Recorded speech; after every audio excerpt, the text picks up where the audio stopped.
Morning बच्चों, class 12 physics में आपका स्वागत है। बच्चों, आज का हमारा टॉपिक है किसी आवेश Q के कारण उत्पन्न विद्युत क्षेत्र की तीव्रता E। वास्तव में ये टॉपिक बहुत इम्पोर्टेंट है। इससे एक फार्मूला निकल के आता है जो विद्युत क्षेत्र का बहुत ही इम्पोर्टेंट फार्मूला होता है। ये फार्मूला हमें आगे के डेरिवेशन को समझने में काफ़ी मदद करता है। तो बहुत ही आसान टॉपिक है, इसको हम अच्छे से समझते हैं और क्लियर करते हैं। तो यहाँ पर टॉपिक का नाम है किसी आवेश Q के कारण उत्पन्न विद्युत क्षेत्र की तीव्रता E। तो मान लेते हैं कि कोई आवेश है, यहाँ पर कोई आवेश है Q, ये प्लस Q आवेश है। तो हम जानते हैं आवेश के कारण इसके चारों तरफ विद्युत क्षेत्र उत्पन्न होता है। जहां तक विद्युत क्षेत्र होगा वहां तक एक बल कार्य करेगा, जिसे विद्युत बल कहेंगे। तो अगर ये आवेश रखा है तो इसके चारों तरफ विद्युत क्षेत्र उत्पन्न होगा। अब मान लेते हैं इसके ही विद्युत क्षेत्र में, मान लेते हैं प्लस Q आवेश जो है किसी बिंदु A पर रखा हुआ है और इससे कुछ दूरी पर एक बिंदु है P, इस पर कोई अन्य आवेश रखा हुआ है प्लस Q 0। ये कोई आवेश है, आवेश,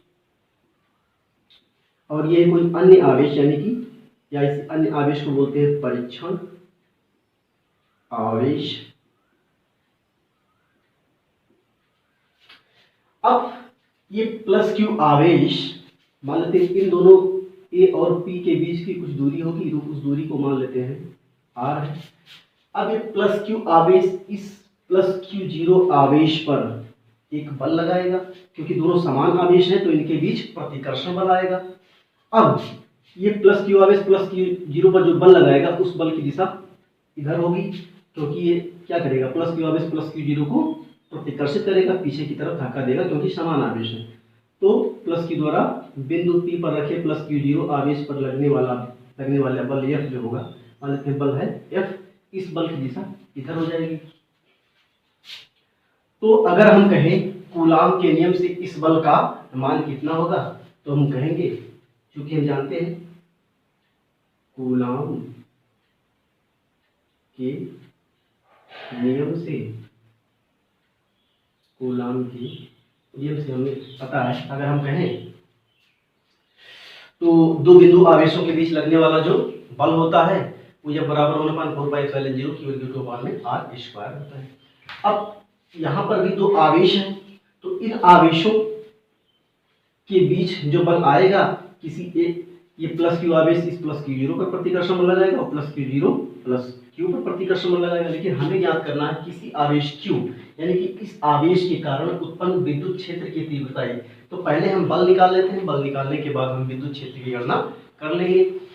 तो सबसे पहले हम कहेंगे, तो अगर हम यहाँ पर कहें कि प्लस Q आवेश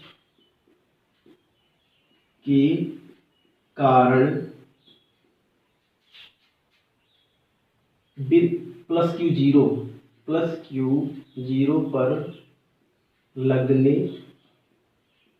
वाला बल, अगर इस बल की बात करें तो ये बल F बराबर हो जाएगा कूलाम के नियम से 1/4πε0 Q1 Q2 में r²। ये फार्मूला होता है हमारा। तो यहाँ पर Q1 की जगह पर Q है और Q2 की जगह पर Q0 है, तो ले लेंगे यहाँ पर Q0 अपान में इनके बीच की दूरी r ही है, तो r² हो जाएगा। ये बल मिल गया। हमें तो गणना करना है विद्युत क्षेत्र की। तो हम जानते हैं, इससे पहले हमने विद्युत क्षेत्र को पढ़ा है। विद्युत क्षेत्र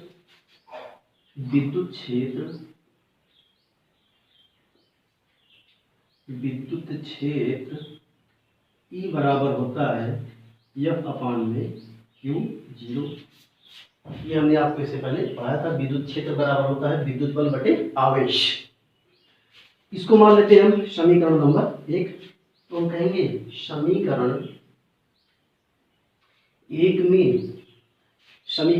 में F का मान रखने पर, अब समीकरण 1 में हम F का मान रख देते हैं यहाँ से, तो हमें मिल जाएगा ई बराबर, या कमान यहाँ पुट कर देते हैं, हो जाएगा 1/4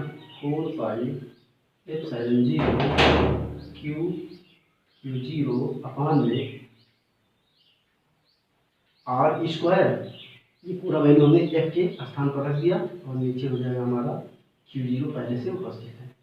ठीक है, अब इसको हम कैलकुलेट करेंगे तो क्यू जीरो चूंकि हर में है तो क्यू जीरो अपान में 1 होगा, तो इसको अगर हम इधर लाएंगे तो 1 ऊपर चला जाएगा, क्यू जीरो नीचे चला जाएगा। तो ये हमारा हो जाएगा ई बराबर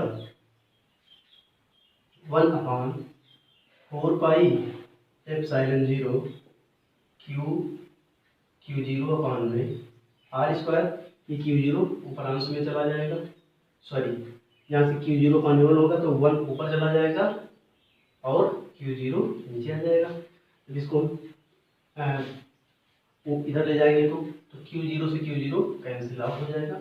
तो ई बराबर हमें मिल जाएगा 1/4πε0 क्यू अपान में आर स्क्वायर। ये हमें किसी आवेश के कारण उत्पन्न विद्युत क्षेत्र की तीव्रता ई का फार्मूला होता है। ई बराबर 1/4πε0 क्यू अपान में आर स्क्वायर। वास्तव में ये इंपॉर्टेंट फार्मूला होता है।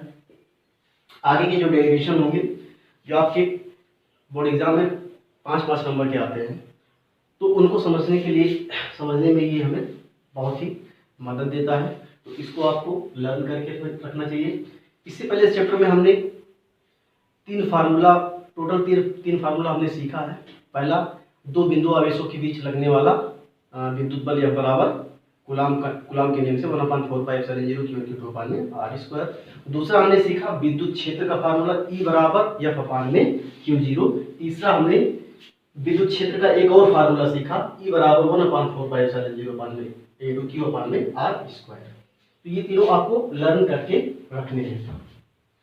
इसमें एक दो और छोटे छोटे टॉपिक हैं, उनको भी कवर कर लेते हैं। उसके बाद नेक्स्ट टॉपिक हम विद्युत क्षेत्र पढ़ेंगे।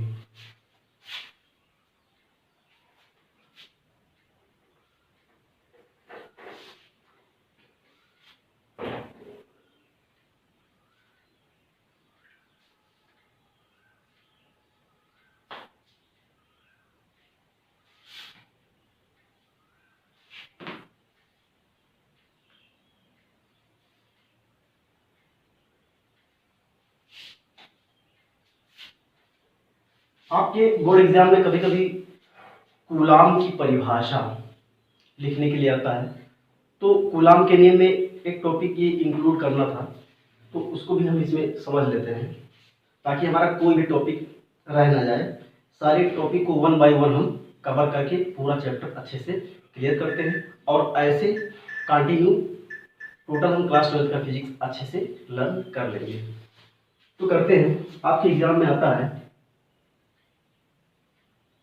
कहेंगे कूलाम की परिभाषा।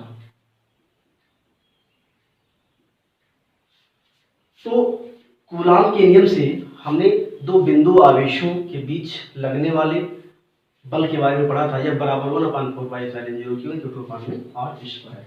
तो यहीं से हम कूलाम की परिभाषा को देते हैं। हम कहेंगे यह बराबर 1/4πε0 Q1 Q2 अपान में आर स्क्वायर। तो ये फार्मूला जो है दो बिंदु आवेशों के बीच लगने वाले बल को बताता है।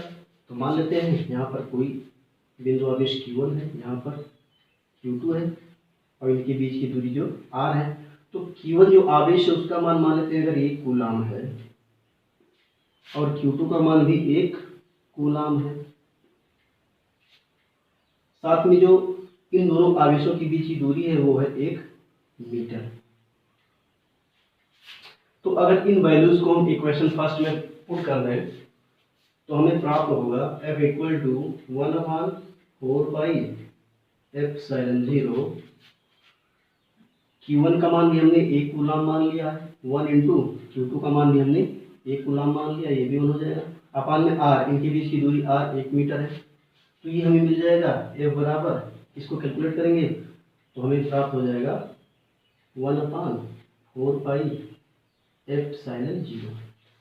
और हमने जब आपको कूलाम का नियम पढ़ाया था तो उसमें हमने आपको बताया था कि 1/4πε0 का जो मान होता है 9 × 10⁻9। यानी कि यहाँ से हमें यह बराबर प्राप्त हो जाएगा 9 × 10⁻9। और साथ में बल है तो बल का मात्रक न्यूटन होता है, ये हो जाएगा कितना, न्यूटन। ठीक है, तो अब इसी फार्मूले से, यानी कि इस फार्मूले से हम कूलाम की परिभाषा देते हैं। कैसे परिभाषा देंगे, हम कहेंगे कि एक कूलाम, ध्यान से देखना, एक कूलाम वो आवेश है जो अपने से 1 मीटर की दूरी पर स्थित समान परिमाण मतलब एक कूलाम ये है तो एक कूलाम ये भी है, समान परिमाण के आवेश पर 9 × 10⁻9 न्यूटन का बल आरोपित करता है। ठीक है, ये कूलाम की परिभाषा होती है।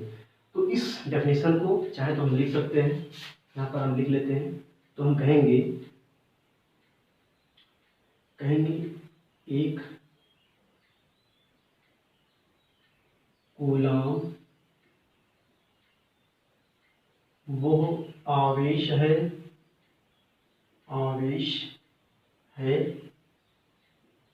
जो अपने से 1 मीटर की दूरी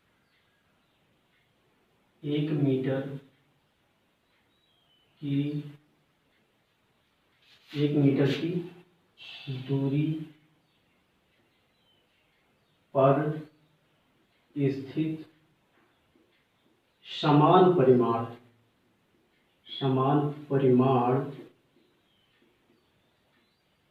के आवेश पर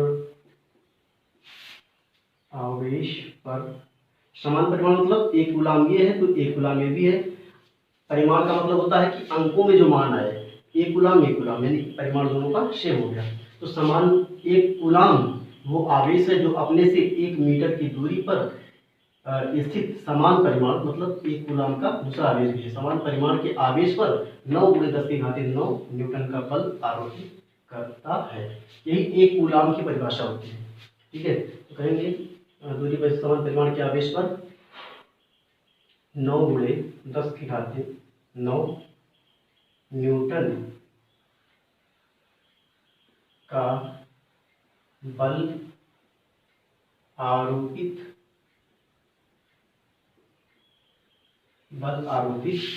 करता है।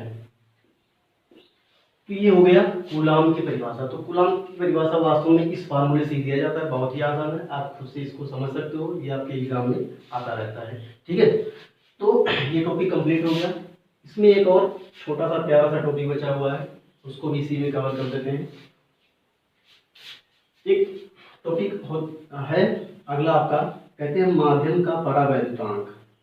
माध्यम का परावैद्युतांक,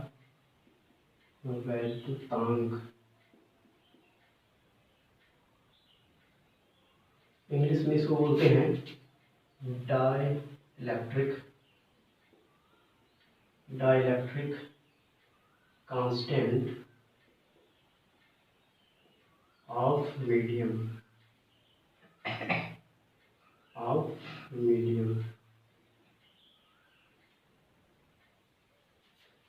अगला एक टॉपिक है आपका, बहुत प्यारा सा छोटा सा ये, इसको भी कर लेते हैं। माध्यम का परावैद्युतांक यानी कि डाइलेक्ट्रिक कांस्टेंट ऑफ मीडियम।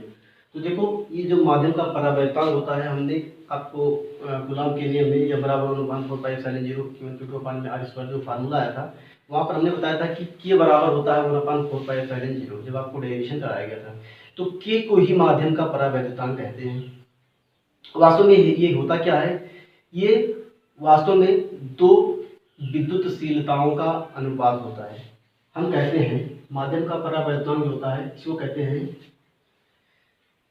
कहेंगे अगर तो इसका परिभाषा देते हैं, कहते हैं माध्यम की विद्युतशीलता और निर्वात की विद्युतशीलता के अनुपात को माध्यम का परावैद्युतांक कहते हैं। ठीक है, तो अगर हम कहें इसका हम डेफिनेशन देना चाहें तो कहेंगे अब इसको और समझाते हैं अच्छे से। माध्यम की विद्युतशीलता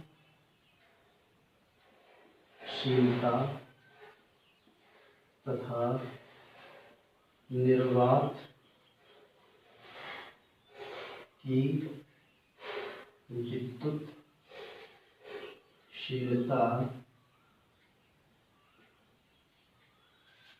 के अनुपात को माध्यम का परावैद्युतांक कहते हैं। ठीक है, इसे के से प्रदर्शित करते हैं, के से प्रदर्शित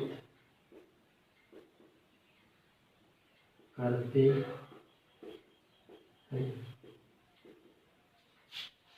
तो वास्तव में अगर हम कहें कि माध्यम का परावैद्युतांक, तो बोलेंगे माध्यम का परावैद्युतांक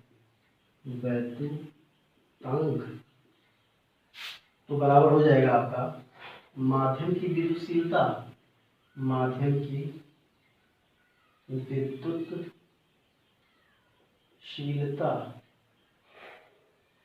उपान में निर्वात अथवा वायु की विद्युतशीलता, यहाँ पर लिख लेंगे निर्वात की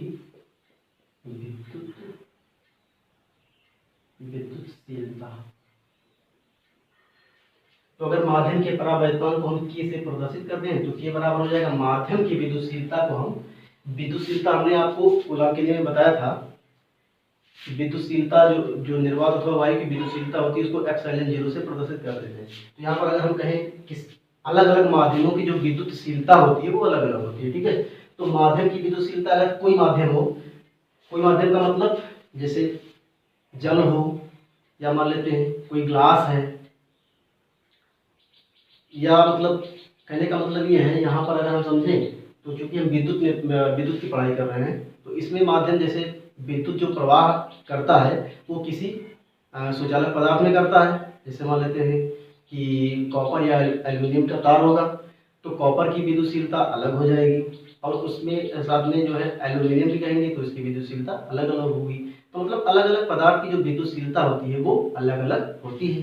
तो अगर माध्यम की विद्युतशीलता कोई भी माध्यम हो, कॉपर एल्युमिनियम कोई भी हो जिसमें विद्युत प्रवाहित हो रहा हो, ठीक है, तो उस माध्यम की किसी माध्यम की विद्युतशीलता अगर मान लेते हैं एप्सिलॉन है और निर्वात अथवा वायु की विद्युतशीलता को हम एप्सिलॉन 0 से लिखते थे, तो के बराबर हो जाएगा एप्सिलॉन अपान एप्सिलॉन 0। यही होती है यही होता है माध्यम का परावैद्युतांक। तो वास्तव में छोटे छोटे टॉपिक थे जो आपके एक नंबर के या दो नंबर के क्वेश्चन बन जाते हैं बॉडी एग्जाम में, तो इनको भी आपको जानना था। तो ये भी टॉपिक कंप्लीट हुआ है।